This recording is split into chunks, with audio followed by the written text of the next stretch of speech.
안녕하세요. 김미정입니다. 제 인생에서 먹는 것은 단순히 배를 채우는 행위가 아니었어요. 살아가는 기쁨이자 하루를 마무리하는 행복이었죠. 그런데 이런 제가 사람들 앞에서 그것도 먹는 것 때문에 인생 최대의 망신을 당할 줄은 꿈에도 몰랐답니다. 남편과 연애 시절 그는 저희 식탐을 그 어떤 누구보다 이해해주는 사람이었어요. 제가 맛집을 찾아다닌 것을 즐거워했고 제가 먹고 싶다는 건 뭐든 함께 가서 즐겨주었죠. 아니, 즐겨주는 정도가 아니라 제 식탐 앞에서 오히려 더 적극적인 사람이었달까요? 한 번은 제가 춘천의 막국수가 너무 먹고 싶다고 흘리듯 이야기했을 때였어요. 다음날 아침 남편은 제 집 앞으로 찾아와 미정아, 우리 춘천 갈까? 그 막국수 먹으러. 하고 외쳤죠. 와, 센스 보세요. 이 남자 센스 미쳤죠? 저는 이때 이 남자한테 반해버렸답니다. 서울에서 강원도 춘천까지 왕복 몇 시간을 운전해서 오직 막국수 한 그릇을 먹기 위해 다녀왔던 그때의 남편은 제게 있어 최고의 미식 동반자였어요. 심지어 일본 애니메이션을 보다가 아, 저 일본 라멘 너무 먹고 싶다 라고 말하자마자 다음 휴가 때 일본으로 훌쩍 떠나 정통 라멘 맛집 투어를 함께 해줬던 남자였죠. 그리고 제 기억에 가장 선명하게 남아있는 에피소드는 제가 한정판 마카롱이 너무 먹고 싶다고 했을 때였어요. 새벽부터 줄을 서야 겨우 살 수 있는 마카롱이었는데 남편은 흔쾌히 2시간 넘게 줄을 서서 그 마카롱을 사다 주었어요.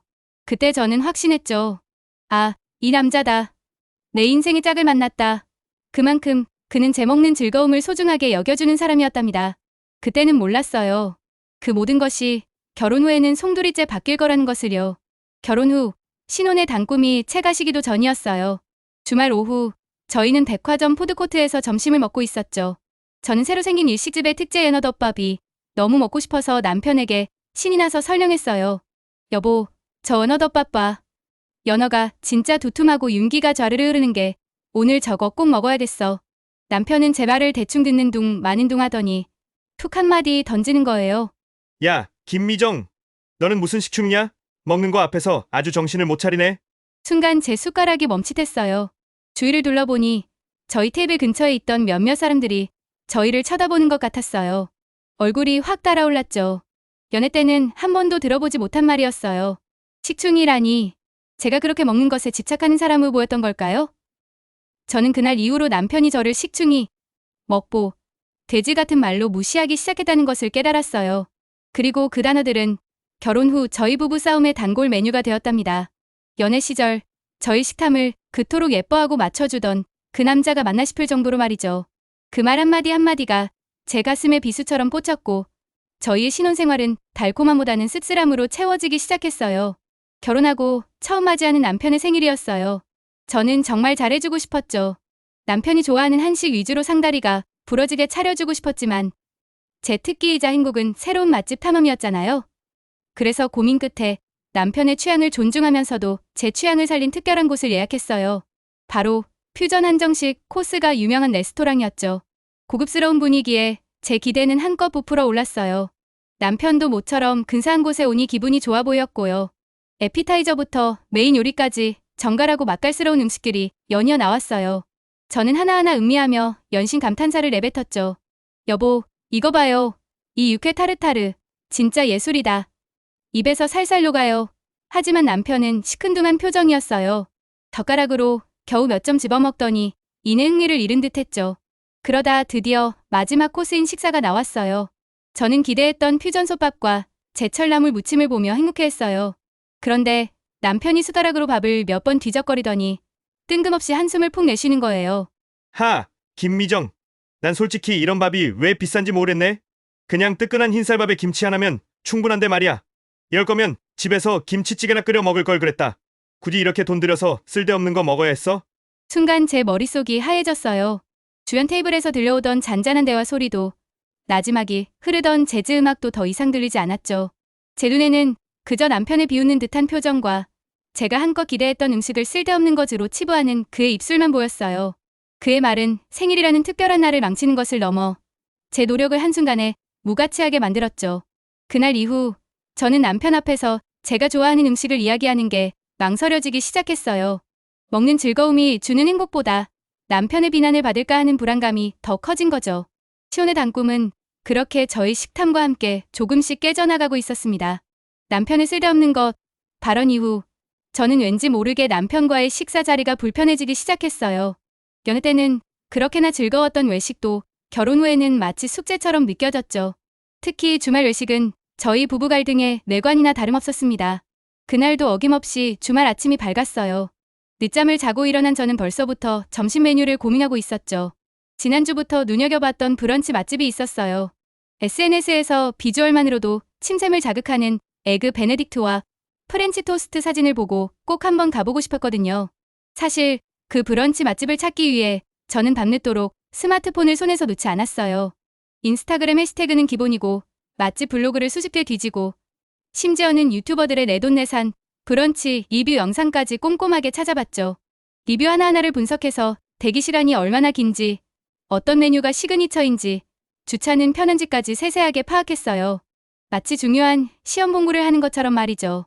저는 이 모든 노력이 주말에 맛있는 음식을 먹으며 행복을 느끼기 위한 저만의 소중한 의식이라고 생각했답니다.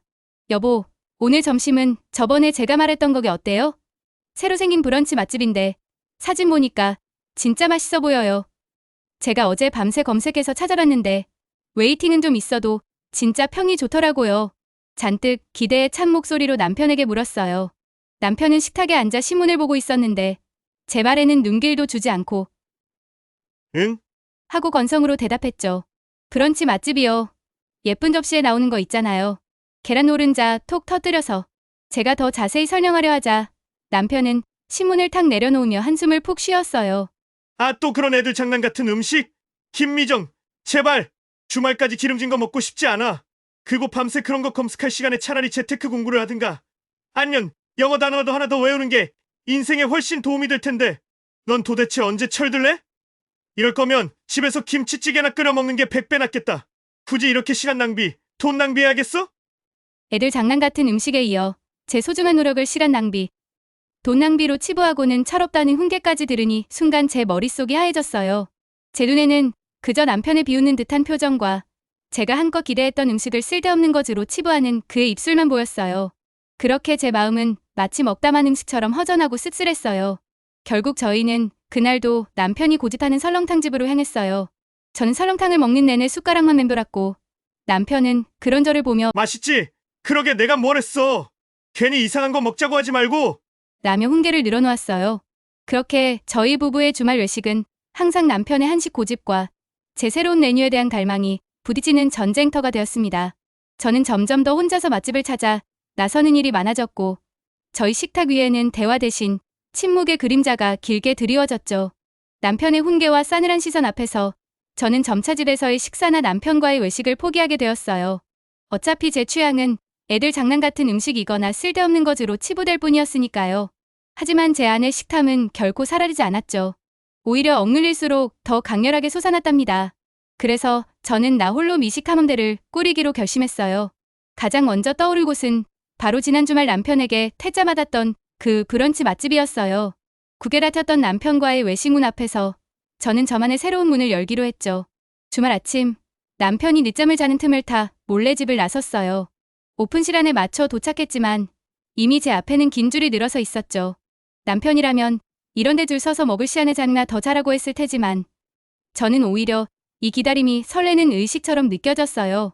드디어 제 차례가 되어 가게 안으로 들어섰고 저는 창가에 앉아 제가 그토록 염원했던 에그 베네딕트와 프렌치 토스트를 주문했어요. 잠시 후 눈앞에 놓인 음식은 그야말로 예술이었죠. 통통한 소란을 톡 터뜨리니 노란 노른자가 흘러내리고 촉촉한 프렌치 토스트 위에는 신선한 과일과 달콤한 시럽이 조화롭게 어우러져 있었어요. 저는 조심스럽게 한 입 베어 울었고 그 순간 제 입안에서는 행복의 폭죽이 터지는 것 같았어요. 이게 바로 행복이지. 그날 이후 저희 나 홀로 미식 탐험은 본격적으로 시작되었어요. 백화점 지하 식품관의 팝업 스토어에서 줄 서서 파는 한정판 디저트도 퇴근길에 일부러 멀리 돌아가 들르는 골목길, 추운 맛집의 떡볶이도 주말이면 혼자 찾아가는 교회의 분위기 좋은 카페의 스콘과 커피도 그 모든 것이 제게는 소중한 행복이었죠. 저는 음식을 먹는 내내 사진을 찍고 맛을 기록하고 심지어는 혼잣말로 감탄사를 연발하기도 했어요. 남편의 눈치를 볼 필요도 그의 비난을 들을 필요도 없으니 저는 온전히 저만의 시간을 즐길 수 있었어요. 하지만 행복 속에는 늘 씁쓸함이 따라다녔어요. 아무리 맛있는 음식을 먹어도 이 행복을 남편과 함께 나눌 수 없다는 사실이 저를 외롭게 만들었죠. 예전에는 여보, 이거 진짜 맛있다. 다음엔 꼭 같이 와요. 라고 말할 수 있었는데 이제는 그런 말을 꺼내는 것조차 조심스러웠어요. 맛있는 음식을 먹고 집으로 돌아오면 남편은 늘 또 이상한 거 먹고 왔냐? 살찐다 살쪄. 같은 말로 저를 라지했으니까요.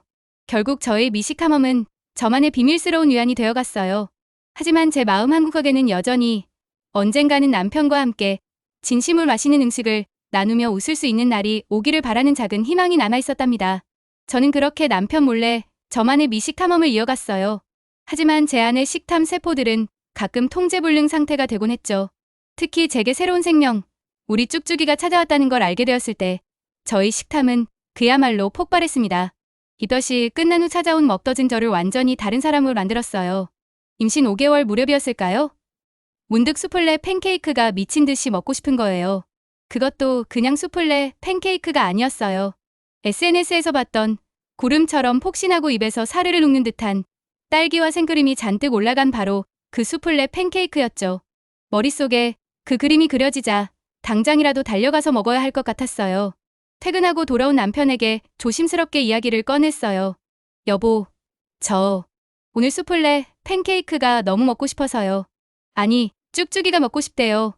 혹시 퇴근길에 백화점 디저트 코너 들러서 하나만 사다 줄 수 있어요?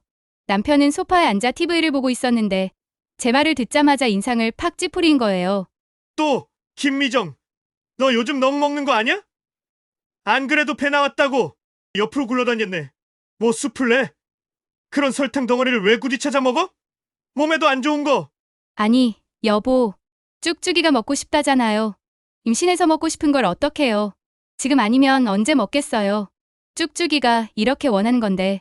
저는 애써 변명하며 눈치를 살폈어요. 임신 중이라 예민해진 탓인지 눈물이 왈칵 쏟아질 것 같았죠. 하지만 남편은 제 마음을 아는지 모르는지 더 싸늘한 말을 내뱉었어요. 임신했다고 다 먹고 싶은 거 먹어야 해? 넌 정말 짐승이야? 쭉쭉이가 뭘 안다고 내 식탐 채우려고 그런 걸 먹어? 그냥 집에서 나물이나 먹어. 몸에 좋은 걸 먹어야지. 맨날 단거나 찾고 앉아있으니 뱃속 쭉쭉이로 걱정된다. 정말. 짐승이라는 말에 그리고 뱃속 쭉쭉이를 핑계 삼아 저를 비난하는 남편의 말에 저는 그만 주저앉고 싶었어요. 연애 때 2시간을 기다려 마카롱을 사다 주던 남편은 어디로 사라진 걸까요? 춘천 막국수, 일본 라멘을 찾아 기꺼이 동행하던 그 남자는요. 제게 식충이, 애들 장난 같은 음식이라더니 이제는 짐승이라는 말까지 서슴지 않는 남편 앞에서 저는 더 이상 아무 말도 할 수 없었습니다. 그날 밤 저는 결국 수플레 팬케이크를 먹지 못하고 잠이 들었어요. 아니, 잠들 수 없었죠. 방구석에 들어가 웅크리고 누워 하염없이 눈물을 흘렸습니다. 베개가 축축하게 젖을 정도로 울었어요. 임신했을 때 그 먹고 싶은 걸 못 먹으니 정말 죽을 것 같았어요. 달콤한 꿈 대신 씁쓸한 현실만이 저를 짓눌렀죠. 제가 이렇게까지 서러워해야 하나, 이 결혼 생활이 과연 맞는 걸까 하는 생각까지 들었답니다. 수플레 팬케이크 사건 이후 저는 깊은 우울감에 빠져들었어요. 뱃속의 쭉쭉이에게도 미안하고 제 자신도 한심하게 느껴졌죠. 남편은 제가 밤새 울었는지도 모르는 듯 아침에도 평소와 다름없이 행동했어요. 그 무심함에 더 서러워졌답니다. 결국 참다 못해 친정엄마에게 전화를 걸어 모든 것을 털어놓았어요. 임신해서 먹고 싶은 걸 못 먹어 서러운 마음부터 남편의 비난과 무시까지 제 마음속 응어리들을 다 쏟아냈죠. 엄마는 제 이야기를 듣는 내내 아무 말 없이 듣고 계시더니 이내 한숨을 쉬셨어요. 미정아, 내 마음 내가 다 안다. 임신했을 때 먹고 싶은 거 못 먹으면 그게 얼마나 서러운 일인데. 그 서방놈이 정말 너무하는구나. 다음 날 친정엄마는 예고도 없이 저희 집 문을 활짝 열고 들어오셨어요. 커다란 보따리에는 제가 좋아하는 간식들과 몸에 좋은 음식들이 가득했죠. 엄마는 제 얼굴을 보자마자 제 손을 잡고 눈물을 글썽이셨어요.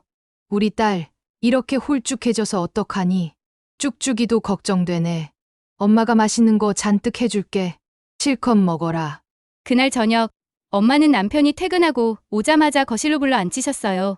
저는 괜히 눈치를 보며 방으로 들어가려 했는데 엄마가 저를 붙잡고 같이 앉으라고 하셨죠. 저는 등줄기에 식은땀이 흘렀어요. 사위, 자네도 미정이 임신한 거 알지? 임신부가 먹고 싶은 거 못 먹으면 애기가 얼마나 서러워하는데. 우리 미정이가 뭘 그렇게 잘못했다고 맨날 타박을 하는가. 내가 미정이 낳을 때도 얼마나 힘들었는지 아나? 그럴 때마다 자네가 먹고 싶다는 거 하나 못 해줘서 되겠나? 엄마의 목소리는 평소보다 차분했지만 그 속에는 단호함이 느껴졌어요. 남편은 꽂아 놓은 모리자루처럼 앉아 고개만 끄덕거렸죠. 저는 이런 상황이 어색하고 불편했지만 한편으로는 제 마음을 알아주는 사람이 있다는 사실에 안도했어요. 엄마가 저희 집에 머무는 일주일 동안 남편은 확실히 조용했어요.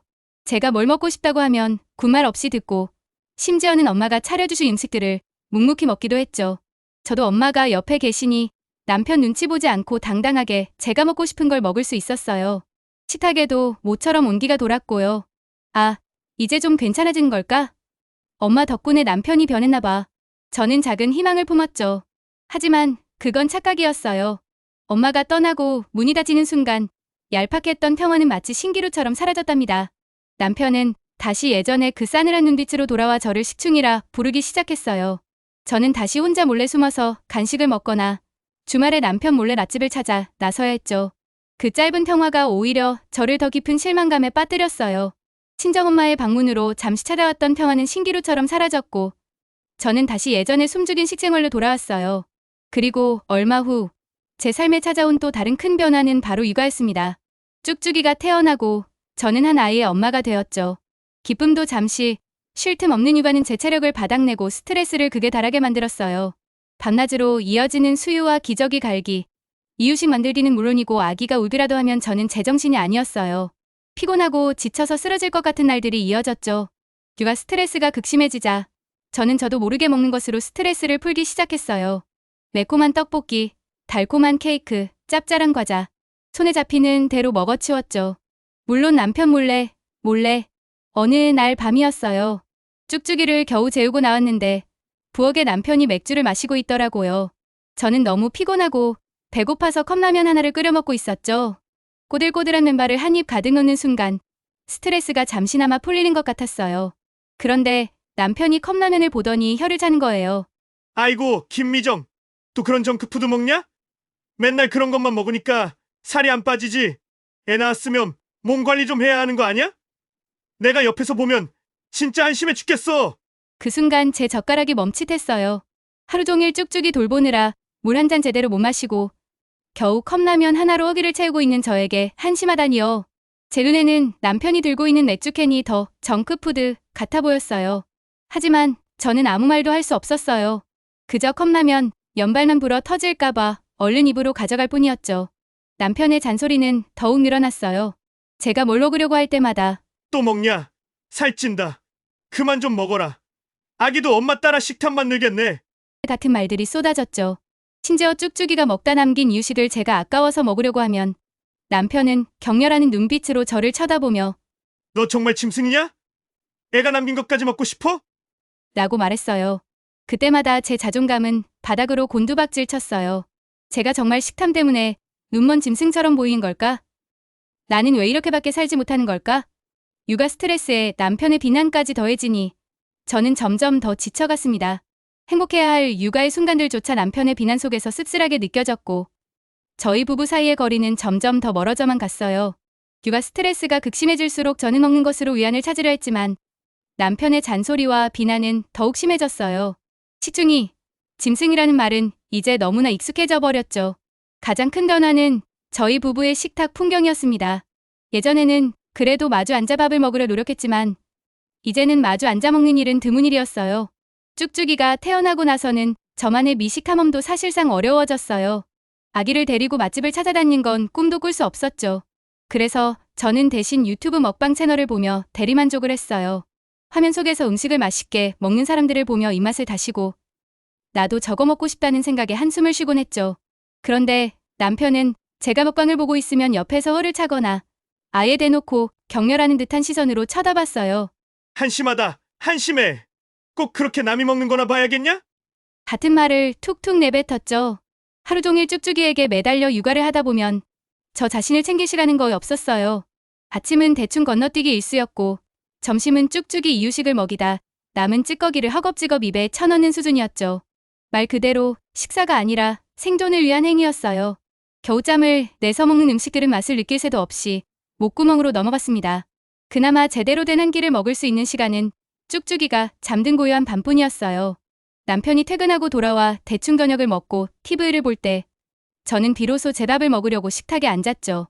그날 저녁 저는 갓 지은 밥에 제가 좋아하는 반찬들을 올려 모처럼 드라마를 보며 여유롭게 식사를 하려 했어요.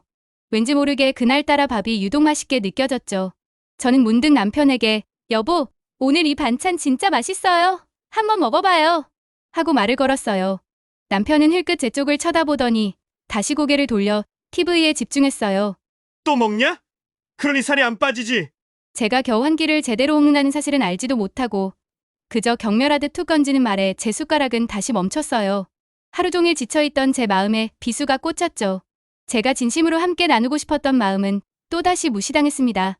저는 더 이상 아무 말도 할 수 없었어요. 그냥 드라마를 보며 억지로 입에 밥을 밀어 넣었답니다.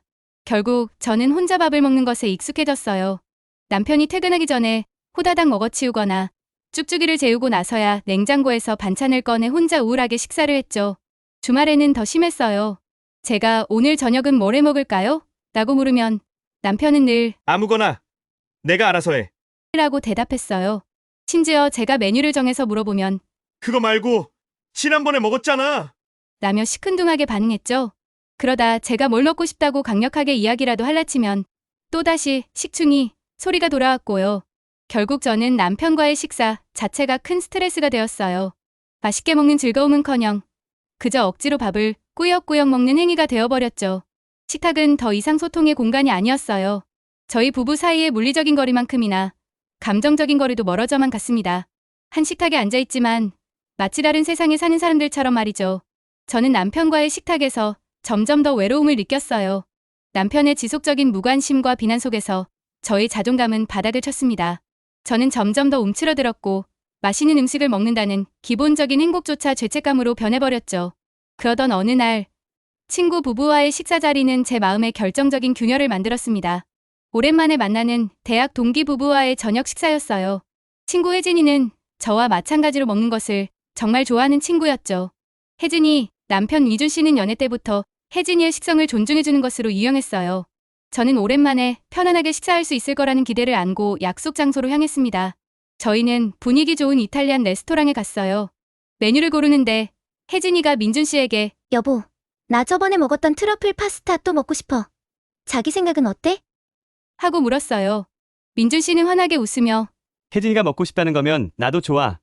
요즘 스트레스 많았는데 맛있는 거 먹고 풀자. 하고 답했죠. 그런 둘의 대화를 보고 있자니 제 남편의 애들 장난 같은 음식. 쓸데없는 거. 라는 말이 귓가에 맴돌았어요. 음식이 나오자 혜진이는 정말 행복하게 파스타를 돌돌 말아 먹었어요. 민준 씨는 그런 혜진이를 흐뭇하게 바라보며 냅킨으로 입가를 닦아주기도 하고 맛있냐고 계속 물어보면서 자기 접시에 있는 음식을 덜어주기도 했어요. 혜진아, 이 리조또도 진짜 맛있네. 너도 한 입 먹어봐. 그 모습을 보면서 제 가슴이 찢어지는 것 같았어요. 저는 쭉쭉이 이유식을 먹이고 남편 눈치를 보며 허겁지겁 밥을 삼키거나 혼자 유튜브 먹방을 보며 대리만족해야 하는 신세였으니까요. 제가 남편에게 이거 맛있어 하고 말하면 돌아오는 건 싸늘한 비난뿐이었는데 혜진이 부부는 너무나 자연스럽게 서로의 행복을 나누고 있었죠. 화장실에 간다고 잠깐 자리를 비웠을 때였어요. 거울에 비친 제 얼굴을 보는데 눈물이 왈칵 쏟아졌습니다. 나는 왜 이렇게 살고 있지? 나는 왜 이런 대접을 받아야 하는 걸까? 제 남편도 연애 때는 민준 씨처럼 다정하고 저희 식탐을 귀엽게 봐주는 사람이었는데 지금은 저를 식충이, 짐승이라고 부르며 경멸하는 눈빛으로 쳐다보는 사람이 되어 있었어요. 자리에 돌아와서도 억지로 웃으며 대화에 참여했지만 제 마음은 이미 무너진 뒤였습니다. 맛있는 음식도 즐거운 대화도 그 모든 것이 제겐 아픔으로 다가왔어요. 친구 부부의 행복한 모습은 제 불행을 더욱 선명하게 비추는 거울 같았죠. 그날 밤 저는 잠들기 전 한참을 뒤척였습니다. 맛있는 음식을 못 먹는 스트레스가 극에 달해서였을까요? 꿈속에서 저는 아주 우아하고 예쁜 디저트 카페에 앉아 있었어요. 창밖으로는 따뜻한 햇살이 쏟아지고 제 앞에는 영롱한 빛깔의 푸딩이 놓여 있었죠. 저는 은은한 커피 향을 맡으며 부드러운 스푼으로 푸딩을 살살 떠서 입에 넣었어요. 달콤하고 촉촉한 푸딩이 혀 위에서 사르르 녹아내리는 그 순간 세상의 모든 시름이 사라지는 듯한 행복감을 느꼈어요. 아, 이게 꿈이 아니었으면. 꿈에서 깨어났을 때 현실은 여전히 차가웠습니다. 저희 부부 관계에 대한 깊은 회의감이 밀려왔고 저는 행복한 사람이 되고 싶었어요. 지금의 저는 그냥 견뎌내는 거지 전혀 행복하지 않아요. 그리고 배려를 받는 혜진이를 보니 너무 부러워서 눈물이 나왔어요. 친구 부부와의 만남 이후 저는 더 이상 이 상황을 외면할 수 없었어요. 매일 밤 꿈에서 깨어나면 밀려오는 현실의 씁쓸함, 그리고 저를 식충이, 짐승이라 부르며 경멸하는 남편의 시선은 제 삶을 갉아먹고 있었죠. 더 이상 이렇게는 살 수 없다는 생각이 들었어요. 사실 저는 그동안 남편과의 갈등을 해결해보려고 여러 번 노력했어요. 처음엔 제가 너무 식탐이 강한가 싶어 간식을 줄여보고 남편이 좋아하는 한식 위주로 식단을 바꿔보기도 했죠. 여보, 제가 요즘 건강식 위주로 먹으려고 노력하고 있어요. 하고 말하면 남편은 그래? 노력은 가상하네. 하고 칭찬 같지 않은 칭찬을 건넸을 뿐이었어요. 특히 남편에게 맞춰보려고 한식 위주로 식단을 바꿨을 때는 정말 힘들었어요. 며칠은 어떻게든 참아봤지만 제 머릿속에는 온통 크림 소스 듬뿍 올라간 스파게티, 달콤한 치즈케이크, 쫀득한 마카롱 같은 것들만 떠올랐어요. 맛있는 음식 생각에 손이 떨리고 억지로 건강식을 먹으려니 화가 치밀어 오르더군요. 결국 저는 그 시도를 실패로 끝낼 수밖에 없었습니다. 남편은 제가 다시 예전처럼 먹는 것을 보고는 봐라, 김미정. 넌 역시 안 돼. 의지방약이야. 라며 비웃었죠. 어느 날은 제가 용기를 내서 남편에게 데이트 때처럼 함께 맛집 탐방을 가자고 제안했어요. 여보, 우리 연애 때처럼 가끔 새로운 식당도 가보고 하면 어때요? 제가 여보가 좋아하는 한식 중에서도 색다른 곳 찾아볼게요. 제 제안에 남편은 코웃음을 쳤습니다. 김미정, 비효율적인 짓 그만 좀 해. 먹는 게 뭐 그리 대단하다고 시안이며 돈을 그렇게 써야 해? 차라리 그 돈으로 옷을 사거나 자기 개발을 하는 게 낫지 않아? 나는 건강하게 한 끼 때우는 게 중요하다고 생각하는데 굳이 왜 그렇게 복잡하게 먹어야 하는지 도저히 이해가 안 가. 남편의 합리적인 듯 보인 논리에 저는 번번이 말문이 막혔어요. 그래도 포기할 수 없었습니다. 한 번은 저녁 식탁에서 제가 좋아하는 파스타를 만들면서 남편이 좋아하는 김치찌개도 함께 끓였어요. 하루 종일 쭉쭉이 돌보느라 진이 빠진 상태에서 두 가지 요리를 동시에 하는 건 정말이지 보통 힘든 일이 아니었어요. 여보, 오늘은 파스타랑 김치찌개 둘 다 준비했어요. 여보 좋아하는 김치찌개도 있고 제가 좋아하는 파스타도 있으니까 맛있게 먹어봐요. 저는 나름대로 타협점을 찾으려 노력한 거였죠. 하지만 남편은 김치찌개만 덜어먹고는 파스타는 쳐다보지도 않았어요. 난 한식 체질이어서 말이야. 굳이 양식으로 배 채울 필요는 없다고 와. 건강에도 안 좋고. 그의 완고함 앞에서 저는 또다시 좌절했어요. 쭉쭉이가 낮잠을 자는 조용한 주말 오후, 저는 이제 더 이상 물러설 곳이 없다는 생각에 남편 앞에 앉았습니다. 심장이 터질 듯이 뛰었지만 이제는 더 이상 회피할 수 없었어요. 여보, 저 할 말이 있어요. 남편은 게임에서 눈을 떼지도 않고 응? 무슨 할 말? 하고 건성으로 대답했어요. 그 무관심한 태도에 순간 울컥했지만 저는 애써 침착하게 말을 이어갔죠. 우리 부부 식습관 문제 때문에 너무 힘들어요. 제가 뭘 먹으려고 하면 여보는 늘 저를 식충이니 짐승이 하면서 무시하잖아요. 연애 때는 안 그랬잖아요. 제가 먹고 싶다는 거면 춘천이든 일본이든 다 가지고 2시간을 줄 서서 마카롱도 사다 줬으면서 왜 결혼하고 나서는 저를 그렇게 미워해요? 저는 제가 노력 안 한 거 아니에요. 여보한테 맞춰보려고도 했고 같이 타협해보려고도 했어요. 그런데 여보는 늘 제 목소리는 떨렸지만 할 말은 해야 한다는 생각에 애써 참고 있었어요. 남편은 그제야 휴대폰을 내려놓고 저를 빤히 쳐다봤어요. 그의 표정에는 여전히 이해할 수 없다는 기색이 역력했죠. 아니, 김미정. 내가 언제 미워했어? 다 내 건강 생각해서 하는 소리지. 내가 하도 몸에 안 좋은 것만 찾아 먹으니까 걱정돼서 그런 거 아니야? 생각해봐. 불필요한 간식은 영양 불균형을 가져오고 잦은 외식은 가게 경제에 부담을 주잖아? 나는 합리적으로 생각하고 효율적인 선택을 하려는 것뿐이야. 그리고 맨날 먹는 것만 생각하니까 내가 한시해서 그랬지. 살도 빼야 할 거 아니야. 냉정하게 생각해보면 내가 틀린 말 했어?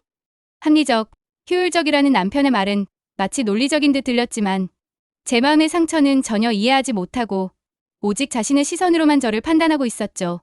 제가 먹고 싶은 걸 못 먹어서 얼마나 스트레스 받는지 여보는 아세요?